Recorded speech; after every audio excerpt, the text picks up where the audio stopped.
Previously on Digital Paul Media. I, Soundwave, have commandeered this Autobot communication hub in the name of the Decepticon cause. All hail Megatron. Hey there, everybody, and welcome back to the Digital Paul Workshop. It is I, that feedback that causes you to reach to cover your ears, Techno Meow Tinkerer. And today I'm going to kind of cover how I created Reaper the Death's voice and also the sound wave the sound wave voice I used in my Transformers diorama set. Now, some of you may say that figure I used wasn't Soundwave. That's actually the Generation 2 figure that came out. That's not the original G1 that everybody so knows and loves. But we'll go right into the video here.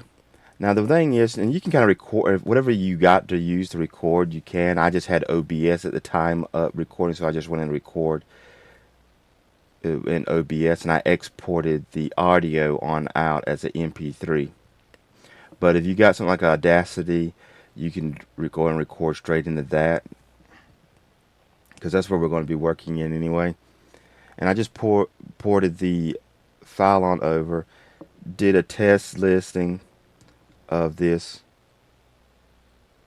And when I went into, now you can try different things. If you change the tempo or the speed, and you increase it, it can give you the chipmunk sound.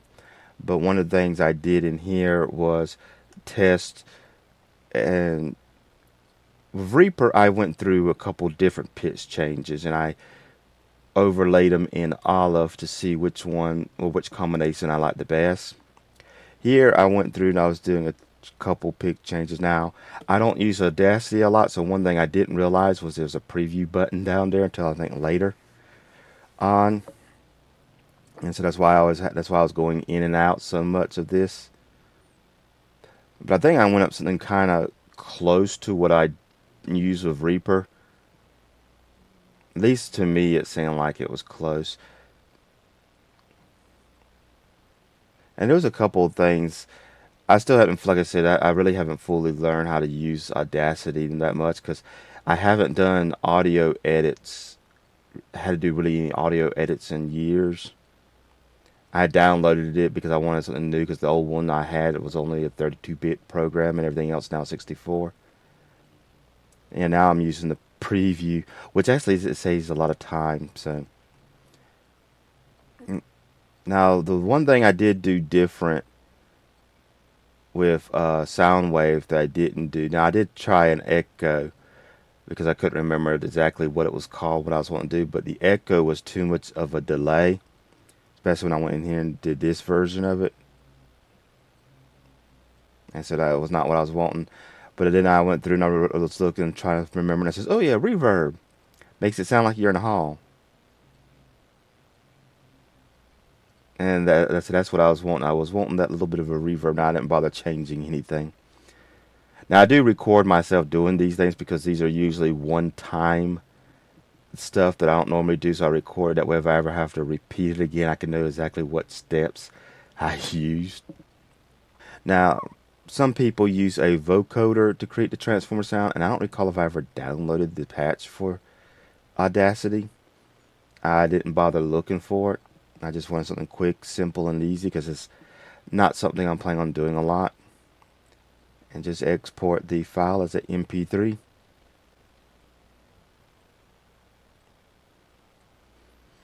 Gotta love the way I name stuff. I just put numbers behind the name. And we'll go back into Olive now. Like I said, with Reaper, I went through a couple different ones, but this is basically how I created. I just had the original audio and the edit, or the modified or edited audio. Well, it's a modified more part. It's type of edit, and I just overlay each other, and you get a sound effect. And then just I just exported the audio. There was no need to keep the video because I was going to put something else in the place of it. But yeah, this is a very simple way to kind of create Soundwave's voice, and it's also how I used it, with the exception of the reverb. I created Reaper the Rant. Now I'm going to do some playing around here. If you have the ability to change your voice into different sounds, you can actually create some unique effects. And so, yeah, there's some of these voices I can do. Now, some of them I can't do very long. Of course, this one's very easy to do long, but my monster voice really works on my throat. I don't know how that's going to sound until I get a record. But yeah, it does work on my throat. But here's just a quick recording I did a testing when I was playing around with Audacity first years ago.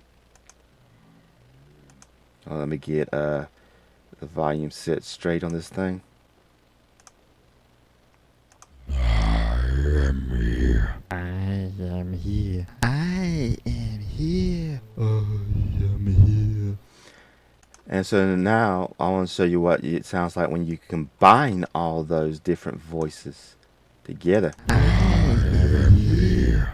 Kind of gives a little creepy, almost ghost-like sound. And I actually did a very interesting thing. I actually read a piece of scripture. I had recorded one of the voices, and I kept reading the same scripture back and forth as I record each voice, at the timing it with the previous. I'm going to have to actually go back and see how and figure out how I did that in Audacity. But this is pretty much what I did. I have trodden the winepress alone, and all the people that are none with me. For I will tread them in my anger, and trample them in my fury. Okay, so that kind of slightly clear, but it does sound like there's a group of people using my different voices. I kind of do want to actually record some of them and use the AI to train to do it, so I don't have to keep doing it.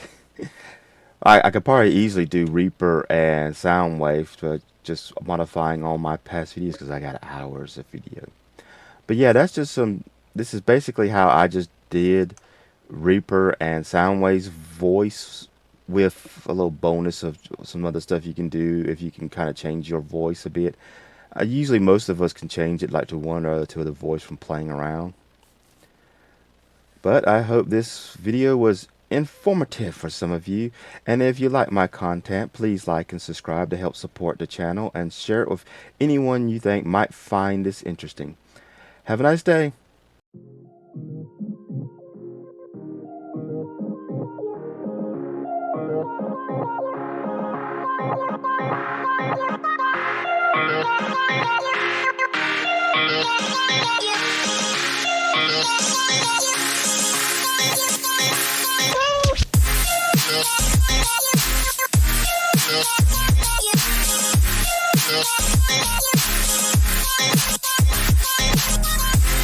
Yeah.